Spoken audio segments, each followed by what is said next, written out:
Hey everyone, I am live again. This not, at least this time, not from a moving vehicle. I'm very stationary. I'm sitting outside by a tree with one of my dogs and taking in this really incredible, beautiful evening in Georgia. So we know what tomorrow is. So, tomorrow's a very big day. And while everyone's tired of talking about this, oh my gosh, I can't wait for this election to be over. I've noticed that our country's divided. I see it. I see everyone's angry about health care. Obviously, we know we have to fix that. Everyone's angry about abortion. People are angry about the economy. Everyone's angry about something because we're all very passionate about it. But logic must prevail. And so what I'm asking you to do, see this beautiful thing behind me right here? We don't have enough of these. They're being cut down like crazy. This little thing called climate change, climate science, I know a lot of Republicans are very, very unhappy with that because it doesn't help that there are big oil interests and stuff. And I understand that. I understand where they're coming from. But it's absolutely, as a public servant, it's irresponsible. Sorry, someone's moving their garbage can. It's irresponsible as a public servant. I don't care whether you're a Republican, a Democrat, a Libertarian, or if you're with the Purple Nurple Party. It's irresponsible to be a climate change denier and to try and run one of the greatest countries in the world by saying it's a hoax perpetuated by the Chinese for business. Can't have that in the White House, guys. We can't. And you may disagree with so many other things, and trust me, President Clinton will know that she needs to fix healthcare. She needs to fix the economy. Education has got to become one of the number one aspects of this new administration because that's the only way we don't have these problems. We'll bring back the jobs. There'll be green jobs. $58 billion invested in alternative energy last year. $58 billion. That's what the Koch brothers would have liked to have spent on this election. Guys, America, we can do this. We can put the first woman in history in office. We can do it. And if you're uncomfortable with that or you think it's sexist and just because she's a woman shouldn't be president, no, this has nothing to do with that. It's an added bonus. We'll fix the economy. We'll fix all of it. But we can't do it with Donald Trump. And I'm sure he's a nice enough guy. He says some pretty gnarly shit to women. You know, men are not very awesome to women all the time. And I recognize that. And that's something that needs to stop. Equality for women. Equal pay for women.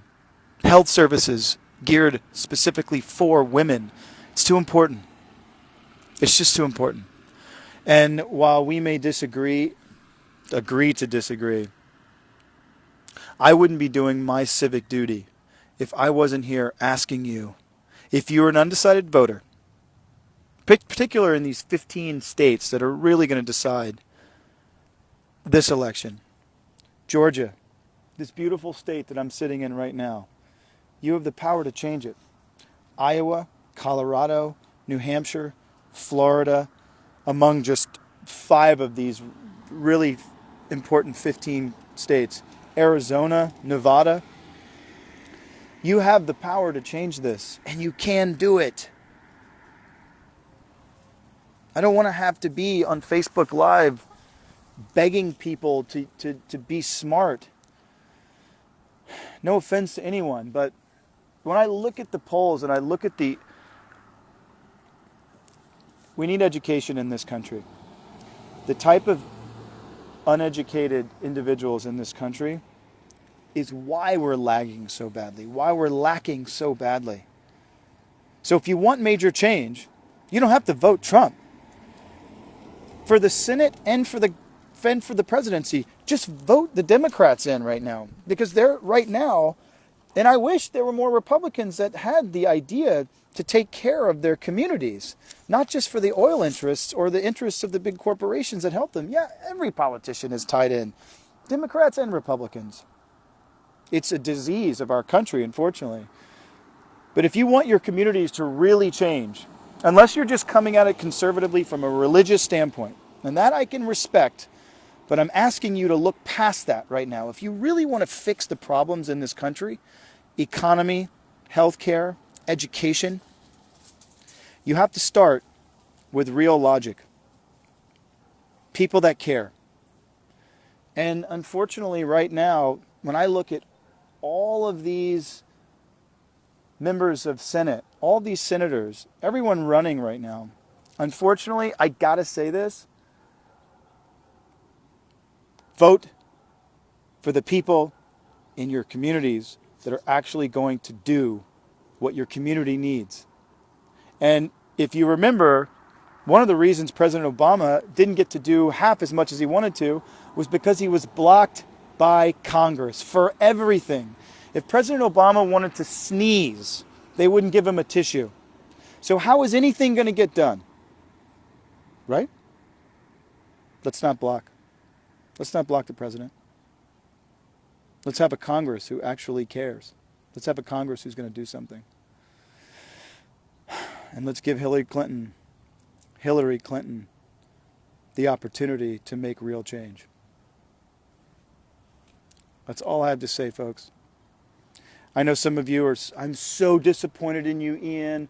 Trump is the only way out of this. If you want a misogynist, sexist, bigot with a temperament like that, a guy who can't even, they took his Twitter account away because of his temperament. Do you actually want that guy with the nuclear code? No, that's not what we want. If you want to be the most progressive nation in the country again, this is what we got to do, folks. We got to rally. We got to rally. Someone who's going to open coal plants back up and someone who's going to pull us out of the Paris Agreement, I am going to